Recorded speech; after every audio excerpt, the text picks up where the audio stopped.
ازيكم حبايبي عاملين ايه؟ تعالوا نعمل النهارده شعريه باللبن. مش هقولك بقى تحطي عليها قشطه ولا تحطي عليها كريمه لباني، لا اقتصاديه جدا وهتطلع احسن 100 مره من انتي حاطه عليها قشطه ولا كريمه لباني. هنبدا بالمكونات. هنحط معلقتين سمنه،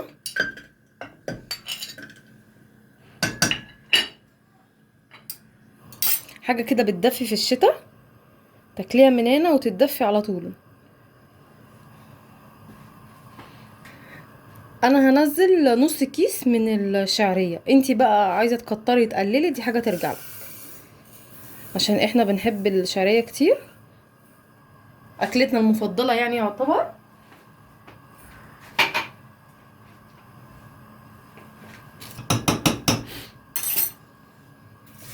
تقلبي بقى لحد ما تاخد لون، كلنا عارفين يعني المعلومه دي. واحنا بنحمرها كده هنحط معلقه سكر عشان تدي معاكي لون ذهبي وحلو.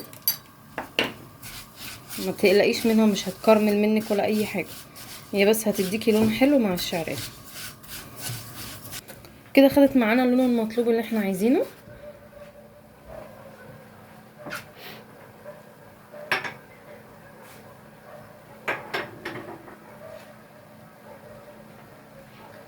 انا بحب اسويها في لبن، يعني بعاير، بحط كوبايه لبن وبحط كوبايه ميه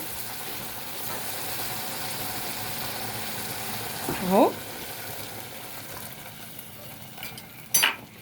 هنسيبها تستوي كده في اللبن والميه اللي حطيناهم مع بعض، وبعد ما تستوي هننزل عليها باللبن اللي احنا المتبقي مننا.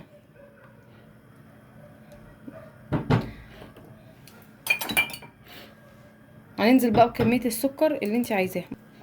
هننزل بالسكر بكميه السكر اللي انت عايزاها.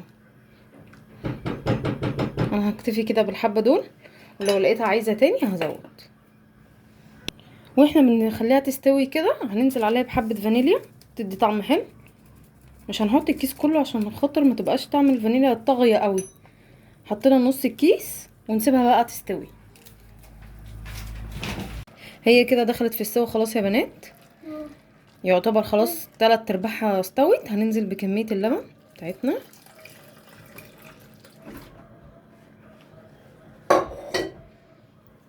ونسيبها بقى ايه مع اللبن تستوي حبه حلوين. احنا مش عايزينها تبقى سايحه كده، احنا عايزينها تبقى ولا سايحه ولا متجمده، في المتوسط. هوريها لكم بعد ما تستوي. بصوا بقى كده يا بنات، استوت، مش سايحه قوي ولا متجمده قوي. وصفه اقتصاديه سهله ومكوناتها في كل بيت. هنبتدي بقى نحطها في الطبق اهو.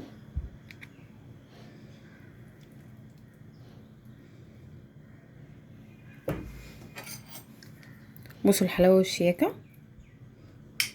تعالوا ندوقها كده مع بعض.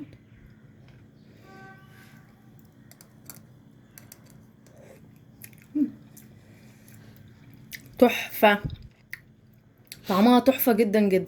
جربوها، وصفه سهله وسريعه مش هتندموا. يا ريت ما تنسونيش في اللايك والشير والكومنت. باي باي.